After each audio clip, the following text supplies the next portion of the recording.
에듀윌 유료 회원만의 남다른 서비스.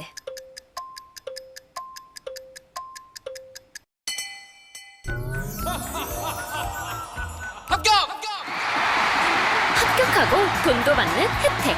오직 에듀윌 유료 회원에게만. 에듀윌. 무료 합격!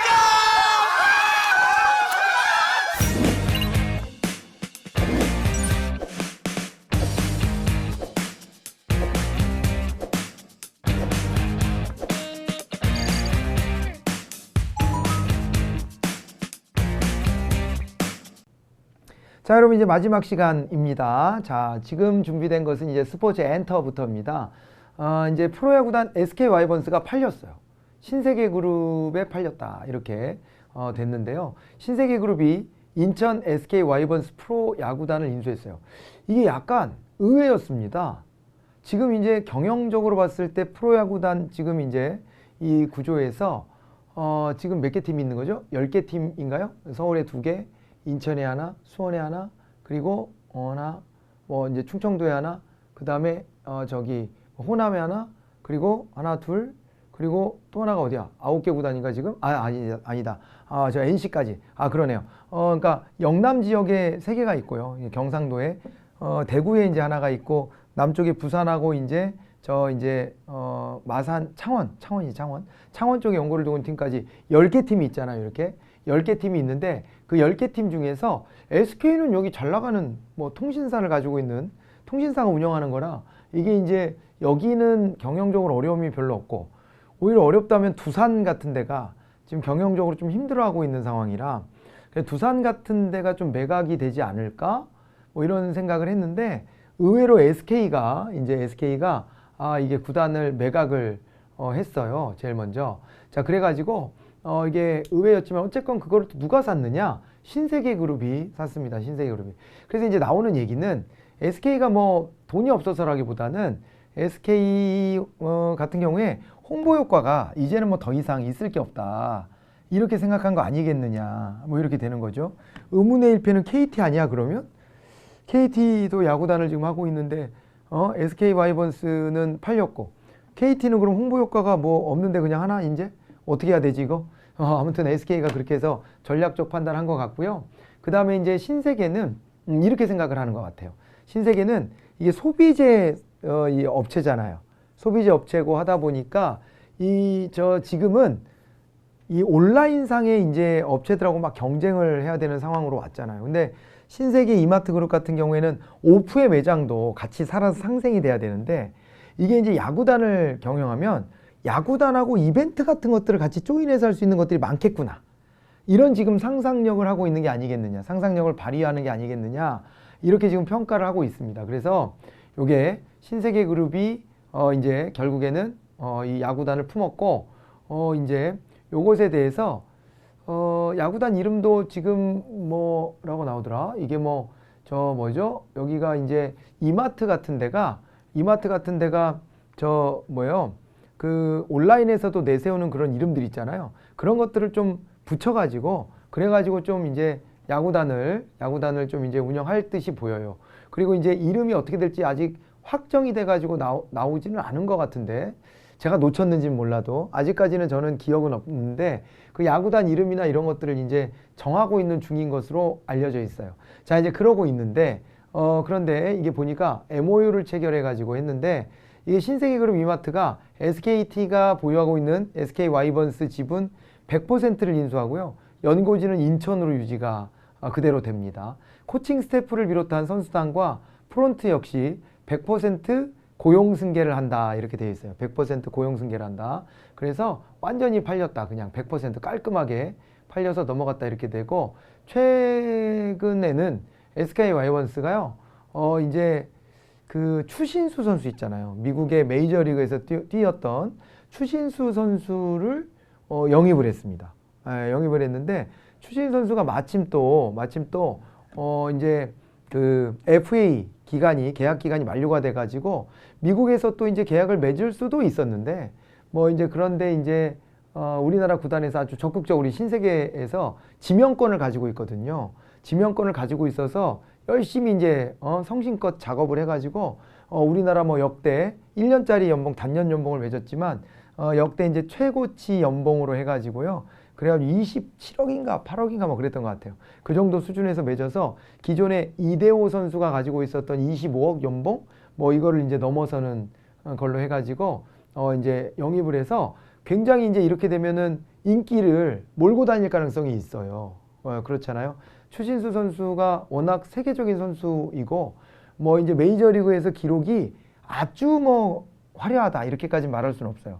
그러니까 아주 잘했을 해가 있었는데 그럴 때는 좀 화려했지만 전체적으로는 이제 평타 이상 정도인데 그런데 이제 미국에서도 인정을 받는 선수인 것은 이 밑바닥에서부터 시작해서 루키에서부터 출발해서 여기서부터 한 단계 마이너리그 밟고 해서 메이저리거가 됐고 당시에는 이 같은 팀에 이치로라고 하는 선수가 포지션이 겹쳐가지고 이치로 그늘에 밀려가지고 주전을 못 따라요. 그런 고생을 하면서 점차 한 발 한 발 밟아서 정상급 선수가 돼가지고 엄청난 또 거액의 FA 계약도 맺었고요. 예, 그렇게 되고 이제 좀 나이가 들어가면서 전성기와 같은 기량까지는 못 갔지만 부상도 좀 많았고 그러기는 하지만은 그래도 매년 거두는 성적을 보면 평타 이상은 이렇게 쭉 하고 미국에서는 그 치열한 경쟁 속에서 전 세계 야구 제일 잘한다는 선수 모이는 거 아니에요. 그 치열한 경쟁 속에서 중요하게 보는 게 얼마나 지속성이 있느냐. 그러니까 이 선수가 메이저리거로 살아남느냐를 굉장히 중요하게 본다는 거예요. 근데 추신 선수 계속 살아남아 있었고 주전으로 뛰었다는 거예요. 그 어린 선수들 속에서도 주전을 잃지 않고 뛰었다라고 하는 점이 높게 평가받는 부분이라고 하네요. 자, 그런 선수가 거물급 선수가 우리나라 야구로 이렇게 컴백하는 거여서 이제 이 점에서도 이제 관심을 몰고 있고요. 그 다음에 또 하나는 고향이 추신 선수의 고향이 부산입니다. 그래서 예전부터 밝혔던 게 방송 같은 데 나오면 이제 연고진 자기 어릴 때 보고 이렇게 컸던 그 롯데 자이언트 팀에서 뛰고 싶다. 이런 이제 그 희망을 밝힌 적이 있어요. 근데 우리나라는 연고 지명권이 있어가지고 그러다 보니까 이제 그 지명권을 인천 쪽에 요 팀에서 가지고 있었던 거고요. 그래서 이 팀으로 일단은 가는 거예요. 그러다 보니까 자연스럽게 관심은 1년 계약이 끝난 다음에 롯데로 옮기는 거냐 이런 관심이 있는데 지금 이제 신세계 이마트 쪽에서는 펄펄 뜁니다. 그건 안 된다. 그렇게는 못 보낸다. 왜냐하면은 그렇게 보내려면은 이게 지금 경쟁업체한테 보내게 되는 거예요. 유통 경쟁업체잖아요. 그래서 거기로는 못 보낸다. 뭐 이렇게 지금 막 얘기도 나오고 하는데 어떻게 될지는 흥미롭게 지켜볼 수 있는 대목이기도 할 것 같습니다. 그죠? 그렇게 되면은 뭐 이제 부산에서 경기를 할 때 그럴 때에도 그 관중들이 마치 자기네 선수 응원하듯이 몰려들고 아무튼 이런 이슈가 있으면 그러면은 상당히 이제 많은 이게 수익도 좀 기대해 볼 만한 야구는 원래 돈이 많이 들어가는 스포츠여가지고 이게 서로 운영하는 걸 좀 꺼려하기도 하거든요. 근데 이제 워낙 우리나라에서는 가장 인기 있는 프로 스포츠이기 때문에 그러기 때문에 여기에 그렇게 뛰어드는 거죠, 대기업들이. 뭐 그런 상황입니다. 근데 저도 이제 길게 얘기한 것은 스포츠 보면 제가 길게 말을 안 하는데 그런데 이제 스포츠 쪽에 여기 있잖아요. 관계된 거를 공부하셔야 될 분들은 프로야구의 이 흐름에 대해서는 좀 알고 계신 게 좋아요. 워낙 이제 우리나라에서 최고의 관심을 갖고 가장 인기 있는 스포츠이다 보니까 그러다 보니까 관심을 좀 많이 좀 가지고 이게 어떻게 굴러가는지 정도는 파악해 놓는 것도 나쁘지 않아서 좀 그런 말씀을 드려봤어요. 자, 이제 그렇고 그 다음에 이제 요거는 또 좀 무거운 얘기인데 지금 배구계에서 쏘아 올려진 작은 공이 지금 이 연예계까지 강타를 해요. 이다영 선수라고 있죠. 그 굉장히 인기가 많았던 그 쌍둥이 배구 선수들이 있어요. 여자 배구 선수들. 이 선수들이 김연경 선수와 더불어 김연경 선수도 컴백했잖아요. 올림픽 메달 따고 싶다. 그래가지고 많은 연봉을 포기하고 우리나라 팀으로 컴백했어요. 자기 친정팀으로. 그런 상태에서 또 이게 이재영, 이다영 이 두 선수가 굉장히 또 인기도 많고 실력도 좋아서 이 선수들하고 같은 팀을 이루면서 뭐 무적이다. 그래서 막 무패 행진을 막 쭉 하고 계속 그러고 있었습니다. 그러고 있었는데 팀 내에서 좀 갈등이 생긴 것 같아요. 이 보니까 이 이다영 선수, 이 선수가 평소에도 보면은 좀 이렇게 통통 튀어요. 행동들이. 그러니까 기존의 운동선수 이미지가 아니라 통통 튀고 막 이러는데 이게 아마 팀에 또 이제 기강을 잡으려고 했던 김연경 선수하고 마찰이 있었던 것 같고 그러다 보니까 나이 먹었다고 그게 뭐 다가 아니야 뭐 이런 뭐 드라마 대사인가? 어디 뭐 그런 거 인용도 해서 막 이다영 선수가 그 저 SNS에다 올리기도 하고 그리고 다 뭐 내가 다 뭐 뭐라 그랬다고 밝혀버릴 거야이라고 뭐 했나 뭐 그런 표현을 써가면서 했다는 거예요. 그러면서 막 해서 자기가 마치 자기가 지금 팀 내에서 선배한테 부당한 대우를 받고 있다. 이런 뉘앙스로 자꾸 글을 올린 거예요. 근데 이게 이 쌍둥이 자매한테 어릴 때 학교 폭력을 당했다는 같은 배구부 소속이었던 선수가 이거를 이제 폭로하기 시작한 거예요. 야, 네가 그럴 건 아니지 않냐 이런 거죠. 네가 그럴 건 아니지 않냐. 니네가 했던 짓을 생각해 봐. 야, 웃기지도 않는다. 니네가 이제 피해자 이제 그 코스프레를 하냐. 이런 취지로 이제 글이 올라오기 시작하면서 그러면서 이제 이 선수들은 팀에서도 이제 무기한 출전 정지를 받았고요. 그리고 이제 시즌 막바지기 때문에 이제 이번 시즌에는 못 본다고 봐야 되고 그 다음에 또 이제 국가대표 자격도 지금 이제 일단 박탈된 상태고 그렇게 됐어요. 그렇게 됐고 이게 어디까지 퍼졌냐면은 남자 배구 선수한테까지 퍼졌어요. 참 아이러니하게도 이다영 선수랑 사귀었던 남자 배구 선수가 있더라고요. 그 선수도 이 논란에 휘말리면서 아예 그냥 은퇴해버렸어요. 이런 일까지 벌어지고 지금 이것이 연예계까지 번져가지고 나 쟤 옛날에 나 괴롭힌 애다. 이런 것들이 계속 이렇게 꼬리를 물고 올라옵니다. 그렇게 올라오고 있는데 자 이제 이게 이러다 보니까 문체부에서도 이제 이게 지금 화들짝 놀란 거죠. 그래서 최근 프로배구계에서 불거진 학교폭력 사건 관련해서 문화체육관광부가 학교운동부 징계 이력을 통합 관리하겠다. 이래가지고 선수 이력에 반영하겠다. 그래서 폭력, 성폭력 이런 거 인권 침해로 징계를 받은 적이 있다. 이렇게 되면 국가대표 선발을 제한하겠다는 거예요. 국가대표 선발을 제한하겠다는 것이고 그래가지고 요게 이제 이런 것들이 제도화될 이런 조짐을 보이고 있고요. 이렇게 골맞던 부분이 터진 거죠. 이제 터졌기 때문에 계기는 참 이게 황당할 정도로 희한하게 이렇게 번졌지만 어쨌건 이런 게 터진 만큼 앞으로 요거 한동안 요게 좀 확 이렇게 휘몰아칠 거고 이런 것들이 휘몰아치면서 좀 이번 기회에 이런 폭력이라고 하는 것이 얼마나 나쁜 일이고 더 이상 폭력이 있어서는 안 된다는 것들에 대한 각성을 좀 하는 계기. 어릴 때 아이들끼리 주먹질도 좀 하고 쌈박질도 하고 그런 거지. 이런 식으로 안일한 태도를 보여서는 안 된다는 거예요. 그죠? 평생 상처를 안고 살아가는 사람들이 있고 여기에 시달리다가 목숨을 잃는 경우도 있는데 이런 폭력이 근절이 안 되잖아요. 근데 이런 계기에 유명인들이 이렇게 되는 걸 보고 좀 청소년들도 좀 각성하고 그랬으면 좋겠고 우리 사회 전반에 이런 폭력을 바라보는 그 시각도 더욱더 엄격해져야 되겠다. 이런 계기가 좀 만들어지는 거 아니겠나 이렇게 좀 보여집니다. 이렇게 살펴보시고요. 연예계도 지금 장난 아니에요. 지금 이 흐름이.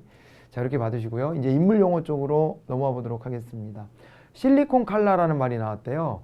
이게 보면 이게 원래 기존의 화이트 칼라, 사무직 종사자 화이트 칼라와 그 다음에 생산직 종사자 블루 칼라 이런 개념으로 나누어 봤었는데 지금 보니까 이제 어떻게 됐냐면 실리콘 칼라라는 말이 이제 나온 거예요. 창의적인 사고와 뛰어난 컴퓨터 실력 등을 바탕으로 하는 고급화된 두뇌 노동자를 일컫는 용어로 실리콘 칼라라는 말을 쓴다는 거예요.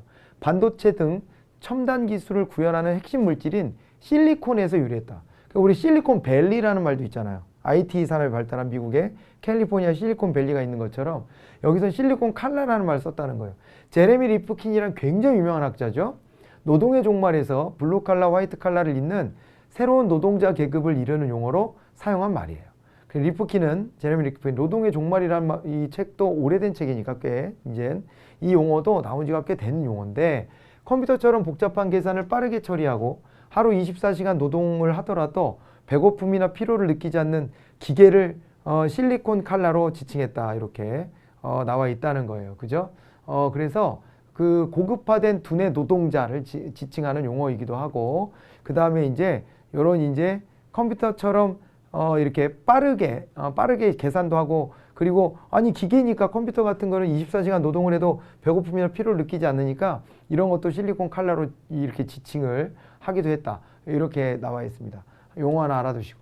펜트업 효과. 이거는 스마트폰이 급속히 확산되면서 나타난 신인류인데 억눌렸던 수요가 급속도로 살아난 현상과 관련이 있대요. 코로나19 창궐로 경제활동이 급속도로 위축됐다가 상황이 점차 나아지면서 펜트업 효과가 나타난대요. 이걸 우리가 우리식 표현으로는 보복 소비 심리다. 이렇게도 지금 표현하고 있는데 자, 작년 5월 코로나19 상황에도 미국 소매 판매는 전월 대비 17.7% 증가를 했다는 거예요. 사상 최대 증가폭을 기록했는데 이게 이제 나가서 사람들 만나고 이럴 수가 없으니까 어떻게 하냐면은 이게 스마트폰이 확산되면서 여기에서 스마트폰을 통해 가지고 막 소비를 하는 이런 이제 현상들이 막 벌어진다는 거죠. 이렇게 하는 것을 펜트업 효과라고 한다. 이렇게 봐두시면 되겠습니다. 포용적 금융. 금융 소외계층에게 금융 접근성을 높여 취약 가구 및 기업에 대한 기회를 확장하는 것인데 포용적 금융은 초기에 제도권 금융 밖에서 자생적으로 성장한 마이크로 금융인 소액 금융에서 시작이 됐다. 여기에서 이제 기존 은행이나 금융권에 가서 돈을 못 빌리고 생계비가 쪼들리는데 어떻게 감당을 못하는 그래서 결국에는 이런 거 있잖아요. 신용카드 가지고 단기 카드 대출, 지금 현금 서비스죠. 이런 거 받아서 고리에 시달리고 이런 경우들이 있는데 그런 사람들을 대상으로 한 이런 이제 금융 서비스들이 만들어지는 거죠. 그걸 포용적 금융이라고 하는 거예요. 1983년에 무하마드 유누스가 설립한 방글라데시의 그라민 은행이 대표적이고요. 이게 노벨상도 받고 그랬잖아요. 이게. 이래가지고 이제 그 그라민 은행 같은 것도 한번 떠올려 보시고요. 이런 거를 포용적 금융이라고 한다. 그리고 2010년에 G20 서울 정상회의, 요거 이제 이명박 대통령 때 우리나라에서 G20 정상회의를 열었었거든요. 거기에 후속 조치로 금융 소외계층 포용 글로벌 파트너십이 출범을 하기도 했었다. 그래서 이제 포용적 금융이라는 개념도 알아두시면 좋겠다. 이거고요. 극점 사회는 뭐냐면 지역과 기업과 계층 등에서 갈수록 양극화 현상이 심화되는 것을 극점 사회라고 합니다. 마스다 히로야 일본 도쿄대 교수가 도쿄 같은 대도시만 생존하는 극점 사회가 도래할 것이라고 밝혔다. 이렇게 돼 있는 거예요. 지역 사회랑 격차가 벌어지면서 도쿄 중심으로만 도시가 살아남고 나머지는 다 붕괴될 것이다. 이런 거를 밝혀서 이런 얘기들이 화두가 됐고 일본 인구 감소 추세가 지속되면 이제 896개의 지방자치단체가 소멸해 버릴 것이고 그러다 보면은 도쿄 중심으로만 남는다. 이렇게 이제 밝혔던 인물이라는 거예요. 극점사회. 우리나라도 걱정이 많아요. 이 관련해서는 그죠? 자, 그렇고요. 북극 한파. 북극에 찬 공기를 가둬두는 소용돌이가 약해지면서 찬 공기가 중위도 지역으로 내려온다. 이거는 지난번에 했던 건데 제가 작업하다가 하나 쓱 안 지워졌나 봐요. 예, 그래서 그거는 지난번에 본 거다. 침묵의 나선 이론. 이거는요, 여론이 형성되는 과정에서 자신의 의견이 사회적으로 우세하고 지배적인 여론과 일치하면 이걸 적극적으로 표현하지만 그렇지 않을 때는 침묵을 지키는 걸 침묵의 나선이다. 이 과정에서 여론이 한 방향으로 막 편향돼서 돌아가니까 이거를 나선과 유사하다 그래서 침묵의 나선 이론이라고 이제 이름을 지었고 독일의 여론조사 기관인 알렌스바흐 연구소 설립자이자 소장이었던 로엘레 노이만이 제기했대요. 침묵의 나선 이론이라고 하는 거. 요거 좀 알아두면 괜찮겠죠?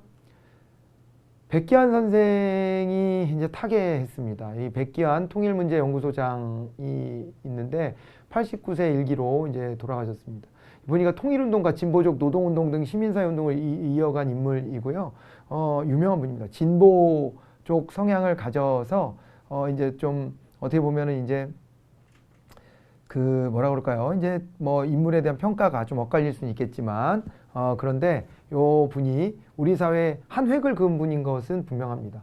민중가요 이무리한 행진곡 잘 아시죠? 예, 광주의 노래로 이제 일컬어지는 이무리한 행진곡 가사의 원작인 시 맷비나리의 작가이기도 해서 또 잘 알려져 있고요.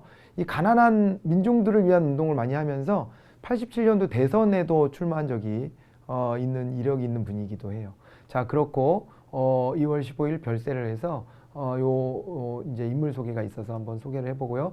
기본소득, 재산의 많고 적음이나 근로 여부에 상관없이 정부나 지방자치단체가 모든 개인에게 조건 없이 정기적으로 지급하는 소득이다. 이렇게 되어 있어요. 요즘에도 이재명 경기도지사 차기 후보, 뭐 대통령 후보로 가장 인기가 높은데 이 기본소득을 자꾸 얘기하고 있어서 논쟁이 좀 이제 불거지는 측면이 있어서 한 번 더 소개해 봤어요. 예, 그래서 한번 읽어보시되 이거는 나중에 기회 되면 날 잡아서 아주 구체적인 얘기들을 좀 길게 해봐야 될 얘기인 것 같습니다. 자, 이번 달에 준비한 내용은 여기까지입니다. 고생 많으셨고요. 다음 달에 또 찾아뵙도록 할게요. 수고하셨습니다. 안녕히 계십시오.